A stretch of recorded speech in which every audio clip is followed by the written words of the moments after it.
बहुत बहुत ये चंचलता, नेत्रों की चंचलता। भगवत चर्चा हो रही तो हो सकता है शब्द ना सुन पाओ, लेकिन विषय चर्चा हो रही है तो आप 10-5 हाथ दूर होगे तो भी श्रवणेंद्री पकड़ लेगी क्या बातें हो रही। निंदा, स्तुति, विषय चर्चा।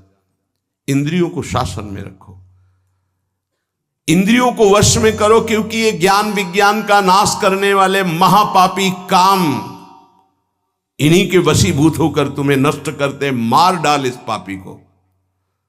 भगवान कह पाप मानम प्रजहेनम ज्ञान विज्ञान नाशनम, मार इस काम को नष्ट कर। तस्मात् तुम इंद्रियाण्यादौ नियम भरतर्षभ। ये महाभारत सबको लड़नी पड़ेगी, ये महाभारत है, सबको लड़नी पड़ेगी। अगर आपको अपने स्वराज्य सिंहासन पर बैठना है, मुक्त होना है, तो ये युद्ध स्वीकार करना पड़ेगा, ये चुनौती स्वीकार करनी पड़ेगी। भगवान कह रहे इंद्रियों को वश में कर, ज्ञान विज्ञान का नाश करने वाले इस महापापी काम को अवश्य बलपूर्वक मार। भगवान आदेश कर रहे हैं पाप मानम प्रजहेनम ज्ञान विज्ञान नाशनम, तस्मात् तुम इंद्रियाण्यादौ नियम भरतर्षभ। इसलिए पहले इंद्रियों को काबू करो, रसेंद्रिय से शुरू करो, मुख्य द्वार। ये ज्यादा रजोगुणी भोजन पाने पर चंचल होती, जब ये चंचल होती तो हर इंद्रियों में चंचलता। इसको संभालो, उचित आहार, सात्विक आहार, कम स्वाद वाला आहार, बच जाओगे। ज्यादा स्वादिष्ट पाने की कोशिश मत करो।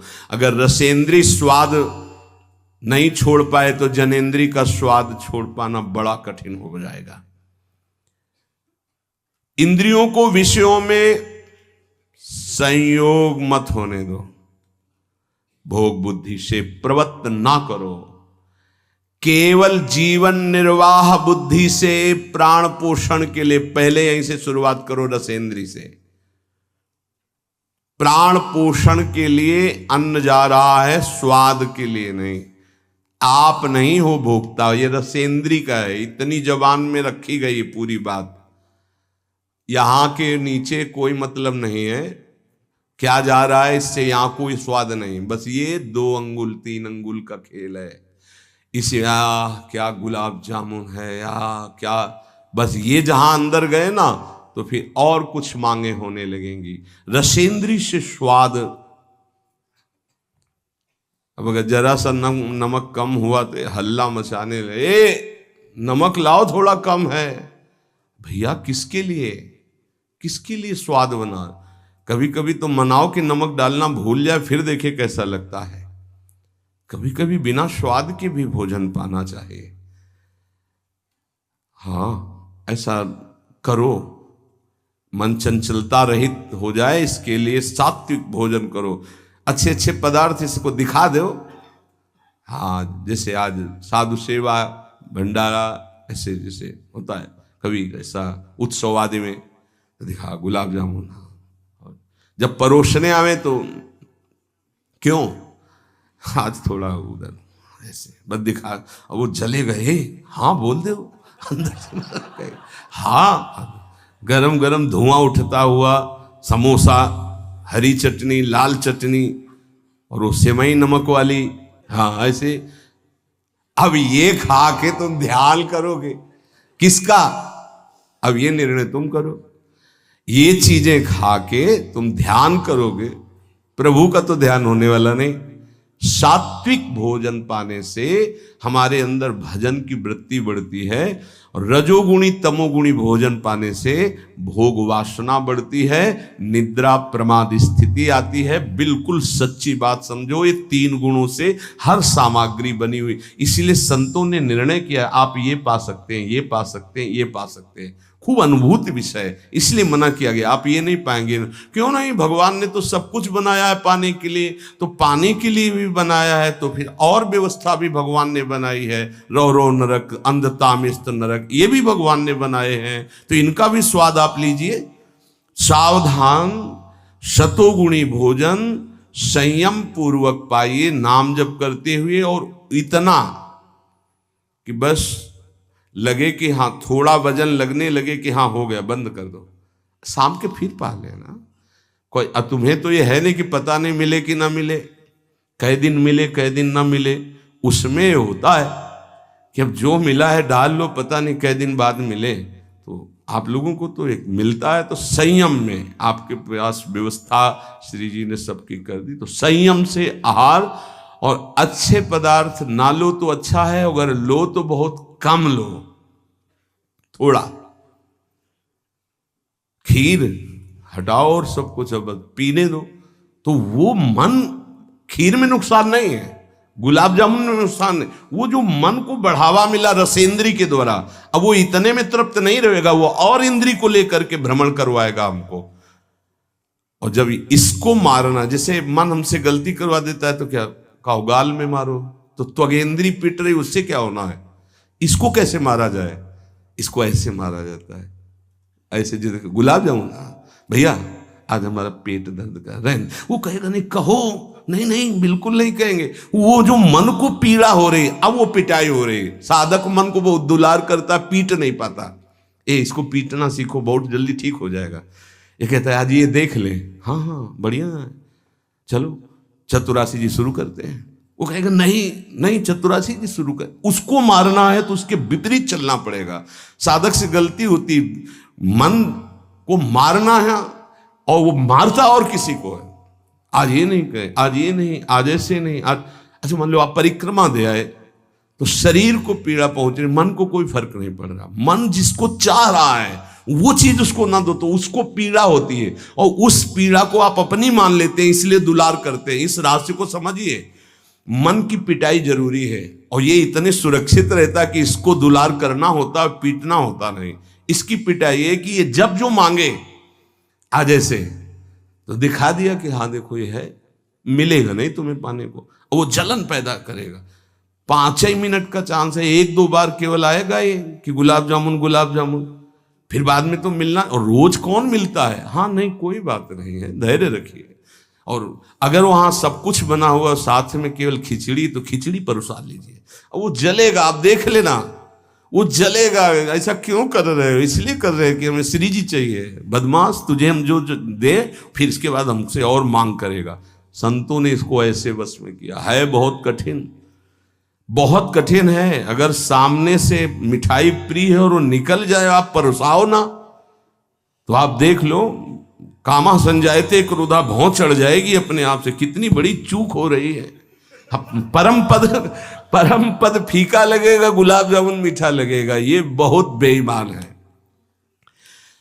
आप इस बात से समझ, मतलब सावधान रहें कि इसकी चाल में ना फंसे, इसकी पिटाई जरूर करनी है।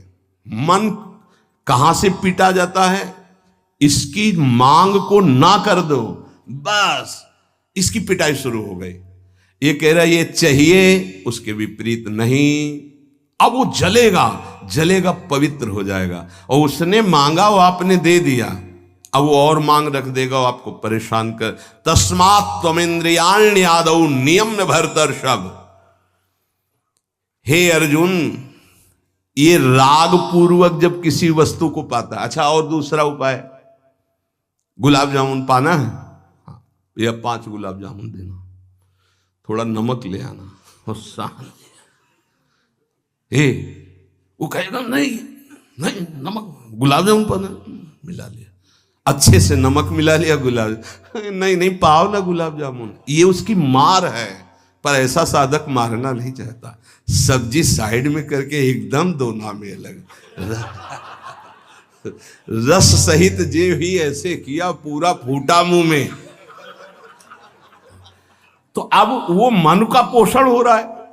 हर वस्तु का ऐसे ही, हर विषय का सेवन ऐसे ही है। तो अब अपने लोग मन को तो समझ नहीं पा रहे, उसको पीट नहीं पा रहे, वो हमको फंसा के पीटता चला जा रहा है।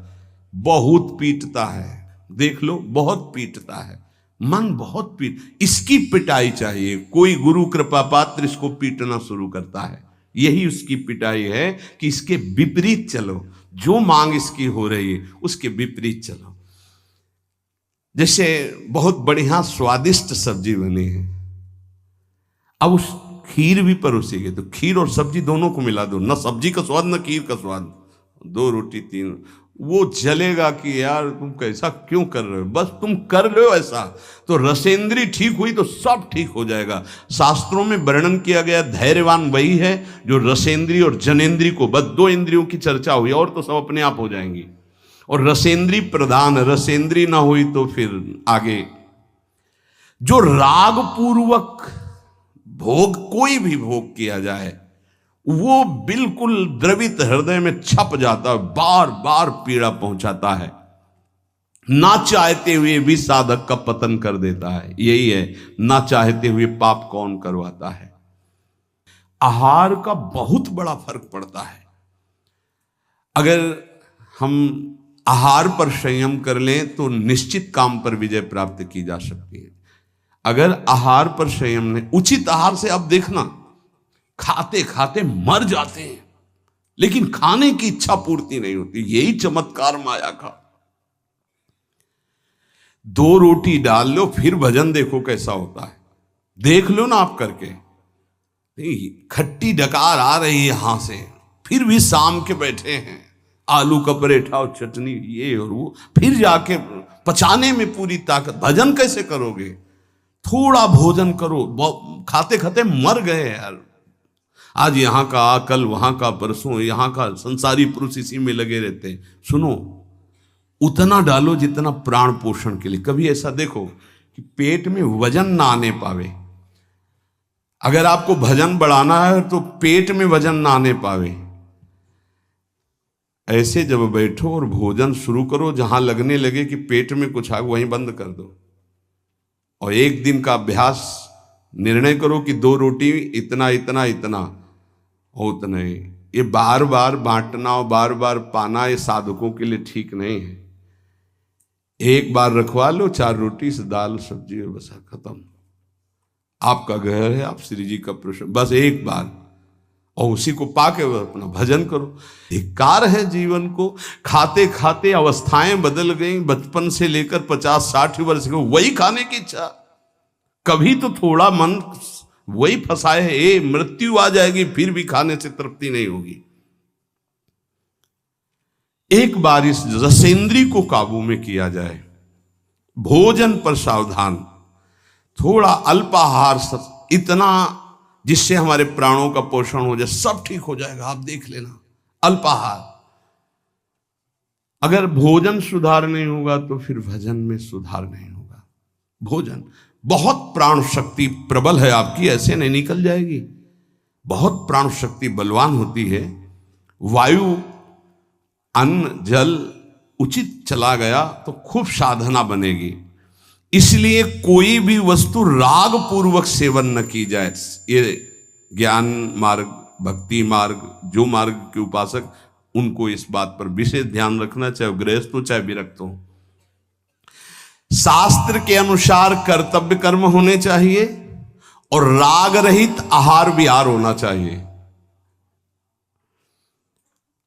पूज्य श्री पंडित गया प्रसाद जी के शिष्य मास्टर बाबा, उनके पास जितने साधक रहते थे तो उनकी सब्जी में नमक नहीं, खीर में चीनी नहीं, ऐसे ही उल्टा सीधा बनता था। तो जानते हो कैसे साधक रहते थे?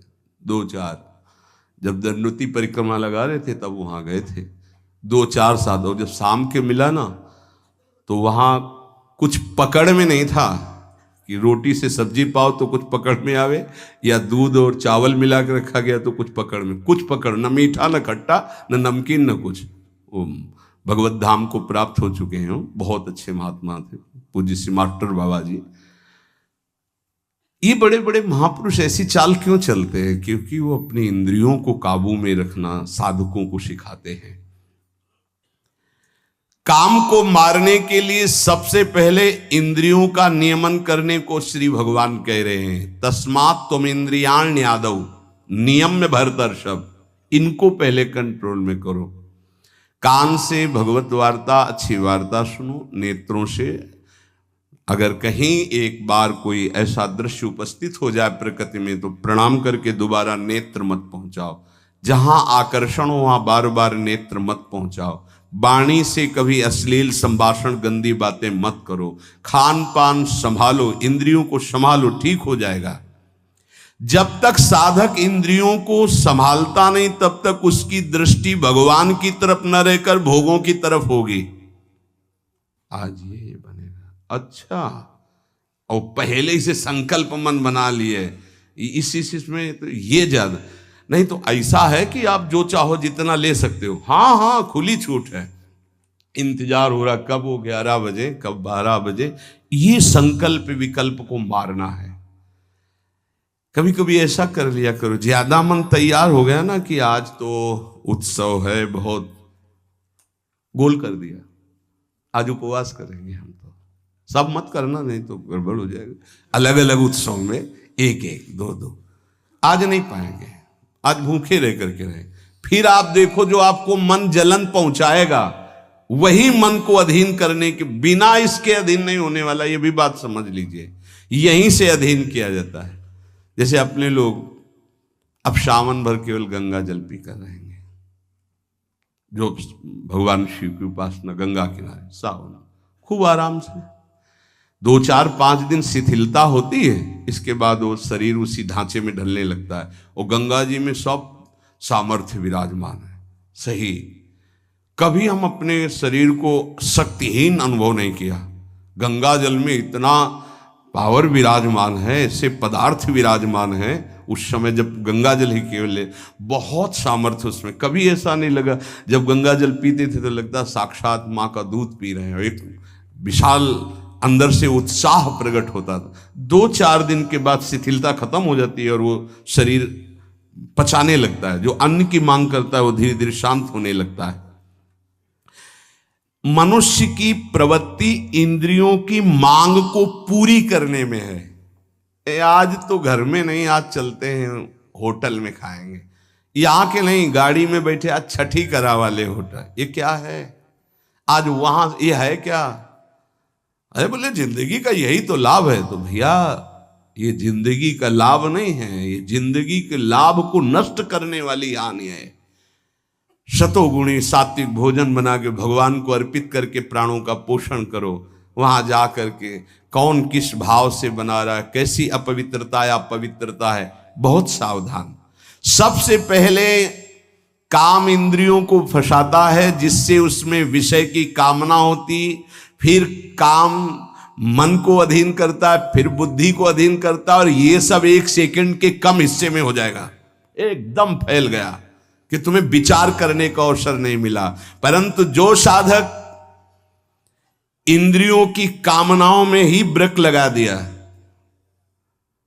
भगवान कह रहे वो भावपूर्वक कर्तव्य का चिंतन करता है, नहीं, ऐसे साधक को शीघ्र भगवत प्राप्ति हो जाती है। ध्यान दीजिए, सबसे पहले इंद्रियों में ही काम पैदा होता है और विषय को विषय आकर्षण करता है, और विषय जब कामना पैदा होती तो विषय कर्म करने की चेष्टा होती, कोई भी कामना किसी भी इंद्रिय की, और जो विषय कर्म में फंस जाता है उसका पतन हो जाता है।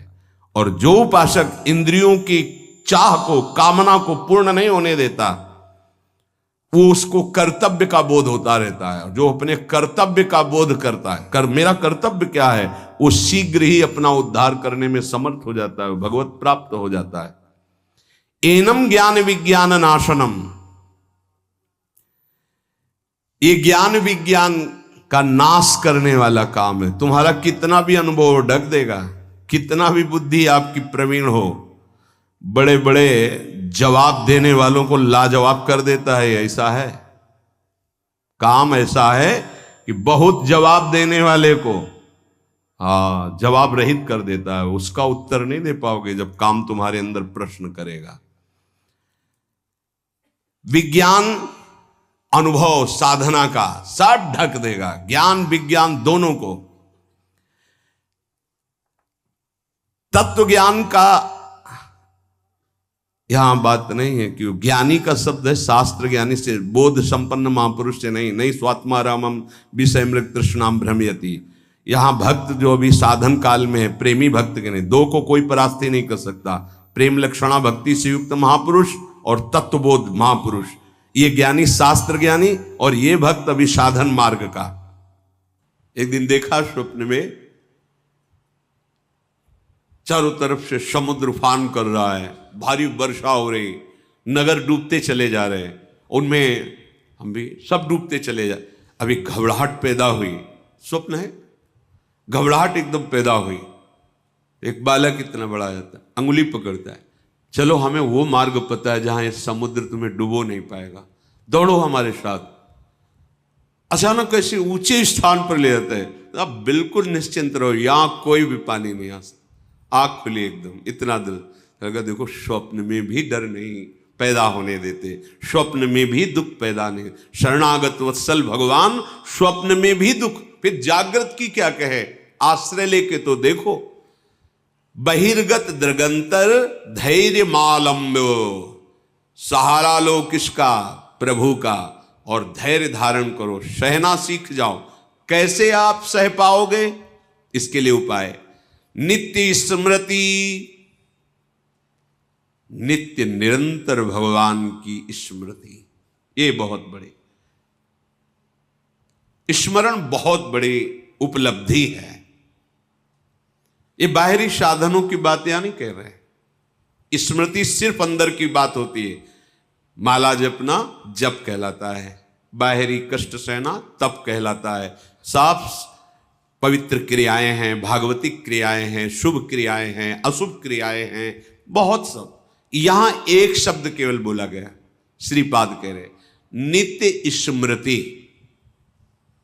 गीता जी का फल भी अर्जुन को जो मिला, तो नष्टो मोहा स्मृतिर लब्धा त्वत्प्रसादान्मयात्, ये स्मृति बहुत जोर की उपलब्धि है। मानो साधना का फल है अखंड स्मृति, बहुत बड़ी। यस्य स्मरण मात्रेण जन्म संसार बंधनात् विमुच्यते, जिनका स्मरण जन्म मरण से मुक्ति दिला देता है। हरि स्मृति सर्व विपद विमोक्षणम, कोई भी विपत्ति तुम्हें दुखी नहीं कर सकती, गिरा नहीं सकती, फंसा नहीं सकती, निराश नहीं कर सकती। कब, जब हरि स्मृति, हरि का स्मरण चल रहा है। और अगर हरि का स्मरण नहीं, तो कोई भी संपत्ति तुम्हें सुखी नहीं कर सकती। शंकर सहस विष्णु अज तो ही, सकहिन राख राम कर द्रोही। का हनुमंत विपति प्रभु सोई, जब तो सुमिरन भजन न होई। स्मृति रात दिन अपनी प्यारी जो प्यारे जो के नाम की स्मृति, रूप की स्मृति, लीला गुण की स्मृति, धाम की स्मृति, भगवत प्रेमी महात्माओं की स्मृति। जिनको नाम लेत दुख छूटत, सुख लूटत तिन संगति।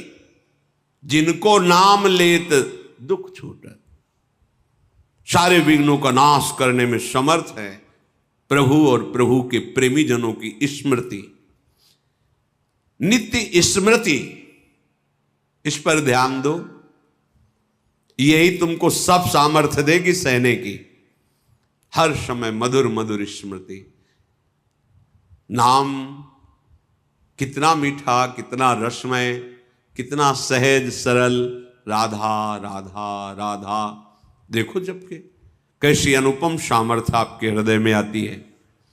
और ये केवल भावुकता का निर्णय नहीं है।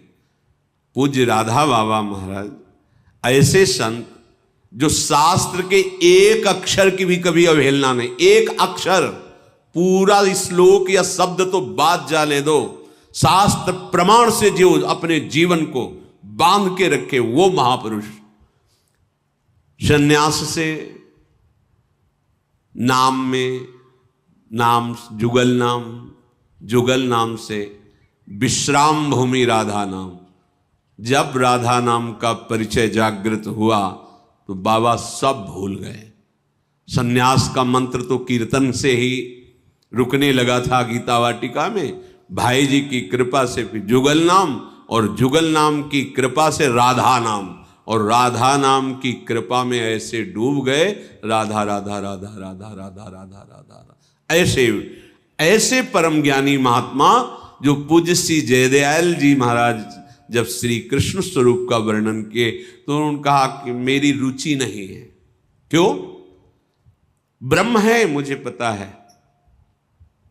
पर ये स्वीकार करके माया को और रूप धारण किए हुए हम तो पर ब्रह्म परमात्मा तत्व की उपासना करते हैं। मुझे एक बार भाई जी से मिलो कभी, हमें किसी से मिलने की आवश्यकता नहीं। संयोग बना तो वही कहां स्थित हो गए, राधा राधा राधा। और भाई जी के प्रति कैसी श्रद्धा कि जैसे अपने प्रेमी जन वृंदावन धाम की निष्ठा ले लेते, प्राण चाहे छूट जाए धाम नहीं छूटेगा, ऐसे उन्होंने भाई जी के शरीर के साथ का क्षेत्र संन्यास लिया। जहां भाई जी का शरीर वहीं राधा बाबा का शरीर, जहां उनकी चिता लगी वहीं टीन छवा के पूरा जीवन व्यतीत किया। राधा राधा राधा। क्या चला जाएगा? जो तुम्हें चाहिए वो सब कुछ आ जाएगा। आप विश्वास करके तो चलो।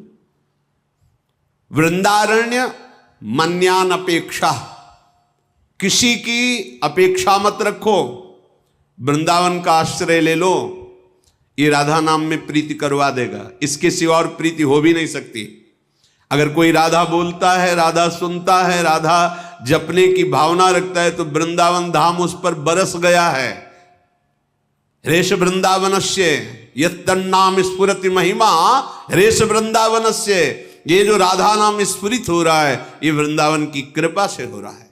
और राधा नाम की कृपा स्मृति में बदलेगी। स्मृति ये किया नहीं जाता, जब किया नहीं जाता वो स्वाभाविक चलता है। जैसे कोई दिल को मशला करे, एक आनंदमयी पीड़ा के साथ राधा राधा राधा राधा जपते जपते ऐसी अतृप्ति की अभी हमसे जब होता ही नहीं, वो भजन होता ही नहीं जो होना चाहिए। बार बार फिर रोना, फिर पुकारना, फिर उनके साथ विहरण करना, ये सब प्राप्त हो जाता है। तो देहस्मिन् नति कुत्सिते त्यज वृथाध्यासम यथा संस्मृति। ये देहाभिमान छोड़ो, ये बहुत गंदा देह है। भगवत प्राप्ति कर लो तो धन्य, और नहीं तो किसी काम का नहीं है। यहां जितने भी श्रीधाम वृंदावन के उपासक वासी खगमृग पशु पंछी, ये सब चिदानंद हैं। हमारी दृष्टि पार्थिव है इसलिए हम नहीं देख पा रहे हैं। घोरा चिंते चिदघनम निज बपु सर्वंच वृंदावने। यदि आप वृंदावन का आश्रय लेकर के इस शरीराभिमान को छोड़कर राधा राधा रटोगे तो निज बपु तुम अपने स्वरूप को प्राप्त हो जाओगे, जो बड़ा कठिन है स्वरूप में स्थित होना। घोरा संत विपत्ति कोटय इहि तुम याहिनो विक्रिया। विचलित मत होना, चाहे जितनी घोर विपत्ति आ जाए। अपनी उपासना को मत छोड़ना, अपने भाव को मत कम होने देना। ये माया का नाटक है, वो रच सकती है ऐसी विपत्ति, ऐसी दुखद परिस्थिति कि आप लोग को लगेगा, कहते थे नाम जप करो सब सुख मिल जाएगा। यहां तो सब सुख हमारे माने हुए लुट रहे हैं, क्योंकि तुम्हारे माने हुए हैं। जिसका तुम भजन कर रहे हो अब वो तुमको इन खिलौनों से हटाकर अपने साथ खिलाना चाहता है। अहो भाग्य! अब वो तुम्हें परम सुख में निमग्न करना चाहता है। तुम किसी भी विकार से विचलित मत होना, किसी भी विपत्ति से, चाहे कोटय करोड़ों विपत्ति आ जाए, विचलित मत होना। मारब्ध क्षय मावसई तदथ तन्नाथो सदा खेलय। तुम्हारे शरीर का रचा हुआ प्रारब्ध नाश हो रहा है। अब तुम्हारा वो शरीर तुम्हें अनुभव में आएगा जिसके तन्नाथो सदा खेले, अपने नाथ श्यामा श्याम के साथ सदा रहने को मिलेगा, खेलने को मिलेगा। उनके साथ हर क्षण हमारा व्यतीत होगा। सोचो कितना बड़ा लाभ हमें अपने प्राणाराध्य श्यामा श्याम के साथ रहने को मिलेगा। उनका उच्छिष्टामृत पान करते हुए उनकी लीला में महासुख में निमग्न। ये जब तक देह भाव है तब तक केवल सद असद क्रियाएं होती रहती है। ध्यान देना हमारी बात पर। उसे ब्रह्मानुभूति या भगवदानंद की छाया भी अनुभव में नहीं आएगी। यह अध्यात्म है, ये बुद्धि की धरा से नहीं, ये बुद्धि के लय होने पर होती है। और जितना ऐसा बुद्धि की ही ये चालबाजी है, जब तक हमारी बुद्धि तत्व में लय नहीं हो जाती, ब्रह्म में नहीं हो जाती, भगवत में नहीं हो जाती, तब तक विशुद्ध ज्ञान, परम शांति, परम सुख, परमानंद, ये सब केवल बातों में रहता है, अनुभूति में नहीं आता। इसलिए आदेश करते हैं, यदि तुम्हें सत्संग मिला है तो कम से कम थोड़ा तो विचार करना शुरू करो कि ये शरीर मैं नहीं हूं, ये हमें शरीर सेवा के लिए मिला हुआ है। बिल्कुल परम सत्य बात है। ऐसी कमाई करो अच्छे कर्मों की और उनको प्रभु में समर्पित कर दो। ऐसा संकल्प करो जगत मंगल के लिए, भगवत सेवा के लिए, और उसको प्रभु को समर्पित कर दो। ऐसा स्वभाव बना लो कि सबका हित, सबका मंगल और भजन, जीवन मुक्त हो जाओगे। जो परमहंसों को परमानंद की अनुभूति होती है वो आपके हृदय में स्फुरित हो जाएगी। इतना आनंद कि फिर और कोई चाह नहीं रहेगी। जैसे कोई तुम्हें जबरदस्ती विष खवावे तो तुम्हें कैसा लगेगा, उसके प्रति तुम्हारी कैसी भावना बनेगी। ऐसे ही जिससे भगवदानंद की अनुभूति का अंदर भाव आने लगता है कि मुझे भगवत प्राप्ति करनी, भगवदानंद में डूबना है, तो उसे विषय भोग देने वाला अंदर से वैसे ही लगता है जैसे कोई तुम्हें विष खवावे तो कैसा लगेगा। आप खाएंगे नहीं और बहुत ही उससे दूरी बनाने की इच्छा हो जाएगी।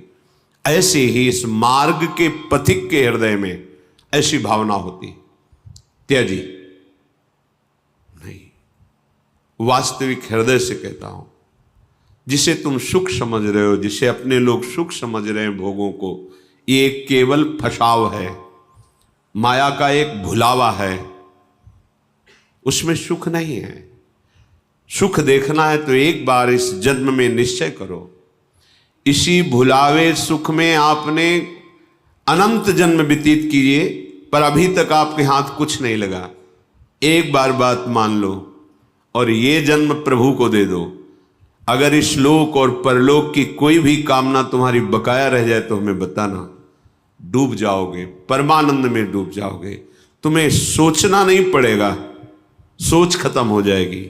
बिना सोचे सब होगा जो तुम करके सोच के भी नहीं कर पा रहे हो। प्रसन्नात्मा न सोचती न कांक्षति, कैसी अद्भुत स्थिति। पर इसके लिए आपको ये छोड़ना पड़ेगा। ये जो कुत्सित शरीर में अहमता, ममता, गंदी बातें देखना, सुनना, भोगना, ये छोड़ना होगा। क्योंकि इसको जब तक नहीं छोड़ोगे तो शरीर भाव तुम्हारा और पुष्ट होता रहेगा। शरीर भाव पुष्ट होता रहेगा तो जन्म, मृत्यु, नाना प्रकार के दुख सुख ये आकर्षित करते रहेंगे। जहां आपने अधर्माचरण छोड़ा और भगवत चिंतन कर रहे हैं, आपका हृदय निर्मल होने लगेगा। तो ये शरीर अपने आप अलग दिखाई देगा। उसमें मैं शरीर नहीं हूं ऐसा चिंतन नहीं करना पड़ता, अपने आप ये अलग दिखाई देता है। मन बुद्धि अपने आप अलग दिखाई देते हैं, स्वभाव अपने आप अलग दिखाई देता है। और जब इन तीनों का बाध हो जाता है, स्थूल सूक्ष्म कारण, तो जो बचा वो अपना स्वरूप होता है। जब स्वरूप में तन्मय हुआ तो कुछ बचा ही नहीं, सब ब्रह्ममय हो जाता है। लगो, अनंत जन्म लगा दिए जहां तुम्हारे हाथ कुछ नहीं लगा। एक बार प्रार्थना मान लो, सब कार्य करते हुए। हम ये नहीं कहते कि आप सब छोड़ करके किसी गुफा में चले जाओ, समय नहीं है। जहां हो वहीं रहते हुए इतना समझ लो कि ये देह तुम्हारी तत्रापि क्षणभंगुरहा है, दुर्लभ, पर कभी भी नष्ट हो सकती है। किसी भी उपाय से तुम इसे बचा नहीं सकते देह को, इसका नाश अवश्यंभावी है। तो इस देह के छूटते छूटते तुम ऐसी कमाई कर लो कि तुम्हें आगे दुख न देखना पड़े। जो अज्ञानी जन हैं जिनको सत्संग प्राप्त नहीं है भगवत कृपा से, वो जब भागवतिक बातें सुनते हैं तो उनको विश्वास नहीं होता। क्यों? क्योंकि इतना असत आचरणों में वो लीन है कि ये बात भी उनको समझ में नहीं आती, बर्दाश्त नहीं होता कि इसको छोड़ करके भी कोई सुख है, और जबकि जिसे सुख कहते हैं वो इसके छोड़ने में ही है। त्यागात शांति अनंतरम, सब शांति चाहते पर भोग के, और भगवान कह रहे जिन्होंने रचा है त्यागात शांति अनंतरम, त्याग करते ही शांति का प्रादुर्भाव हो जाता है। वो शांति जो किसी भी स्थिति में विचलित ना कर सके, उसका ज्ञान प्राप्त होता है इस शांति से, और उस ज्ञान से वो अपनी इंद्रियों को, मन को अंतर्मुख कर लेता है।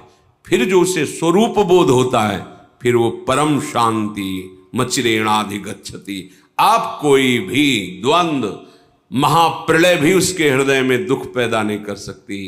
ये है सुख जिसका कभी नाश नहीं होता। इसी की प्राप्ति केवल इस मनुष्य शरीर से है और किसी शरीर से नहीं। ये सब तो आप खुद देख लो, पशु पक्षी भोग रहे हैं, पशु पक्षी नींद ले रहे हैं, आहार कर रहे हैं, उनको भी भय है। देखो, उनको भी बाल बच्चा पैदा करने की प्रक्रिया मालूम है, उनकी भी संतानें होती, वो अपने भी संतान से प्यार करते हैं, वो भी मेहनत करके दाना पानी ला के अपने बच्चे का पोषण करते। आप में और उनमें अंतर क्या रह गया? पशुओं में, पक्षियों में और आप में अंतर क्या रह गया, जिसके लिए शास्त्र जय घोष करते, दुर्लभो मानुषो देहो, बड़ा दुर्लभ मनुष्य देह। ये दुर्लभता है कि वो शरीर राग और भोग राग त्याग करके परमात्म चिंतन नहीं कर सकते। आप कर सकते हो, आप परमानंद की अनुभूति कर सकते हो। ये क्षुद्र ओस कणों से प्यास नहीं बुझेगी। एक बार हिम्मत करके इस दलदल से निकलने की चेष्टा करो। तुम्हारे अंदर है सामर्थ्य, तुम अपनी सामर्थ्य को सत्संग के द्वारा जगाओ और इस दुष्ट इंद्रिय और मन पर संयम करके इनको वापस करो, हृदय देश में लाओ। ये घर से बाहर भटकते रहेंगे, कुछ हाथ नहीं लगेगा। मना खष्टान इंद्रियाणी प्रकृति स्थानी कर सती, ये घसीटते चले जाएंगे जहां अंत नहीं, ऐसी माया में लौटा लो। श्रीपाद कह रहे, बहिर्गत दृगंतर धैर्य मालम्य नित्य स्मृति रधिवश वृंदारण्य मन्यान अपेक्षा। तुम किसी की अपेक्षा मत रखो कि तुम्हें कोई साथ देगा, सहयोग देगा या सुख देगा। याद कर लो शब्द, ये ब्रह्म शब्द हैं। तुम ऐसी सोच मत रखो कि तुम्हें कोई साथ देगा, तुम्हें कोई सहयोग करेगा परमानंद प्राप्ति का, तुम्हें कोई सुखी कर सकता। ये भ्रम हटा दो। ये जो तुम्हारा आंतरिक मन बुद्धि कि हम तो गंदे आचरण करें, अधर्म से धन कमाएं, मनमानी भोग भोगे, और विश्व में कहीं कोई ऐसा जादूगर, तांत्रिक, मंत्रवेत्ता कोई ऐसा मिले जो छूछा कर दे, मंत्र जंत्र बांध दे, हमें कोई विघ्न न सतावे, हम भोग भोग लें, तो ऐसा ब्रह्मा ने पैदा ही नहीं किया। अभी आगे करेगा तो पता चल जाएगा। अभी तक ऐसा नहीं हुआ। निज कृत कर्म भोग सुनु भ्राता। यदि किसी के पास जाने से, किसी प्रक्रिया से आपका आगंतुक विपत्ति नष्ट हो रही है, तो वो विधान पहले लिखा हुआ है। आपका सुकृत आ गया और सुख चलने लगा, आपको लगा कि किसी जंत्र या मंत्र या तंत्र से ये काम बन गया, बिल्कुल भ्रम में मत रहना। आपका कर्म ही आपको सुख और दुख प्रदान करता है। कौन काहू के सुख दुख कर दाता, निजकृत कर्म भोग सुन भ्राता। अब इस अध्यात्म की बात को कोई समझना चाहता है? नहीं। कोई ऐसा हवन कर दो, कोई ऐसा मंत्र, कोई ऐसा जंत्र, कोई ऐसा तंत्र, तुम तपस्या करके कोई ऐसा जंत्र बांध दो, कोई ऐसा मंत्र प्रयोग कर दो जिससे मैं सुखी हो जाऊं। फिर कह रहा हूं, ऐसा ब्रह्मा सृष्टि में रचा ही नहीं है। यहां जो रचना है वो भगवान के द्वारा। वो कह रहे, अवश्यमेव भोक्तव्यम कृतम कर्म शुभाशुभम। तुम्हें भोगना पड़ेगा अपने शुभ अशुभ कर्म। सामने खड़े हैं जो कर तुम अकर तुम अन्यथा कर तुम सर्व समर्था ईश्वर, वो सामने खड़े हैं और अर्जुन से कह रहे हैं अपनी स्थिति ऐसी बनाओ कि कोई दुख तुम्हें व्याकुल न कर पावे, कोई सुख तुम्हें आए हर्षित न कर पावे। सुख दुख में तुम्हारी समान स्थिति हो, कोई विकार तुम्हारे हृदय को व्यथित करे और उसे तुम सह जाओ तो तुम परम पद के अधिकारी हो जाओ। सामने परम पद विराजमान है, इनको सहो। जंत्र नहीं बांधा, कोई वहां धागा नहीं बांधा। क्या कह रहे हैं? तास्तित क्षस्व भारत सहो, ये आगमा पाइनो अनित्यास, ये नाशवान है, इनको सह जाओ। यम ही न व्यथ्यंते ते पुरुषम पुरुषर्षभ सम दुखा सुखाधीरम स्वमृतत्वाय कल्पते। अमृत पद का वही अधिकारी है जो सुख दुख को समान भाव से सहकर निरंतर भगवत चिंतन परायण। ये जन्म है मनुष्य का, इसीलिए मिला है। अरे बातुल भूत विवश मतवारे, भोगों में मतवारे, रजोगुणी तमोगुणी वृत्ति धारण करने वाले अध्यात्म को स्वीकार करेंगे क्या? अगर स्वीकार कर ले तो अभी मंगल हो जाए। उनकी समझ में आएगी ये बात, सब ऐसे ही है, क्योंकि उनको सत्य संसार लग रहा है, उनको मैं शरीर लग रहा है, भोग उनको सुखद लग रहे हैं। अब उस सुख को प्राप्त करने के लिए धर्म अधर्म कुछ नहीं देखना, बस भोगना है। ऐसे लोग कहीं अध्यात्म की बातों को समझते हैं, अध्यात्म उनके हृदय में कहीं प्रकाशित होता है सामर्थ्य, पर वो स्वीकार नहीं कर सकते। इसलिए बहिर्गत दृगंतर धैर्य मालंब, ये बाहरी दृष्टि छोड़ो, धैर्य पूर्वक चलो। इस मार्ग में या इस जन्म में जो हमें भगवदानंद की प्राप्ति करनी, बहुत हिम्मत वाला बनना है, बहुत सहनशील बनना है, बहुत धैर्यवान बनना है। ये मन इंद्रियां आपको विचलित करेंगे, जलाएंगे, आप चुपचाप शांत। एक अंतर की बात कह रहे हैं, कामादि दोषों को शमन करने की अनुभूत बात। आप किसी से कहो मत कि मुझे कोई विकार आ रहा है, मेरी बात मान लेना। ये हम अपने हृदय की बात कहते हैं, किसी से भी मत कहो कि मेरे अंदर विकार आ रहा है। उससे क्या होगा? जब आप किसी से कहते हो, स्वीकार कर लेते हैं कि मेरे अंदर काम बहुत पीड़ा पहुंचा रहा है, तो उसकी सत्ता दृढ़ हो जाती है। ये तुम्हारी समझ में नहीं आएगी बात। ये असत हैं, इनका अस्तित्व तो नहीं है। नासतो विद्यते भाव, इनका कहीं भी भाव नहीं है ही नहीं। ये तुम्हारी स्वीकृति से, तुम्हारे चिंतन से हैं। अगर आपने कह दिया तो इनकी सत्ता दृढ़ हो जाती है, फिर ये और परेशान करते हैं। ना होने पर भी ये ठूठ का भूत है, शांत। हृदय जल रहा है, हृदय में प्रेरणा हो रही, गंदी दृष्टि करो, गंदी बात देखो, गंदी क्रियाओं में सुख, शांत। ना कोई चेष्टा और ना किसी को समझने दो, अपने आप अंदर ही भस्म हो जाएंगे, क्योंकि आपके हृदय में परम लक्ष्य भगवत प्राप्ति का और नाम जब सत्संग चल रहा है, शांत हो जाएंगे। कभी कभी अशुद्ध भोजन हो जाने पर, रजोगुणी तमोगुणी भोजन हो जाने पर इनकी प्रबलता नजर आती। शांत रहो, देख लो, कुछ ही घंटों में समन हो जाएगा। शांत रहो, ये अनुभव की बातें कह रहे हैं। शांत रहो, कोई चेष्टा मत करो। भजन बने बने लेट जाओ, सो जाओ चुपचाप, कुसंग मत करो। कुछ ही घंटों में अपने आप वो गुण टिकेगा नहीं जो तमोगुण रजोगुण भोग वासना पैदा कर, शांत हो जाएगा। अगर कोई चेष्टा की, अगर कोई बाहरी वृत्ति वस्तु व्यक्ति स्थान का संयोग बनाया, वो संस्कार दृढ़ हो जाएंगे और आपको भोगों में सुख है ऐसा निश्चय हो जाएगा। भारी पतन होना शुरू हो गया। बहिर्गत दृगंतर धैर्य मालंब्य, धैर्य पूर्वक सह जाओ, धैर्य का सहारा लो। कोई तुम्हें सता नहीं सकता, थोड़ा जलन बर्दाश्त करो। दोनों तरफ जलन है, थोड़ी देर। ये मध्य में खड़े, इधर परमार्थ है अध्यात्म, इधर है मायामय मार्ग।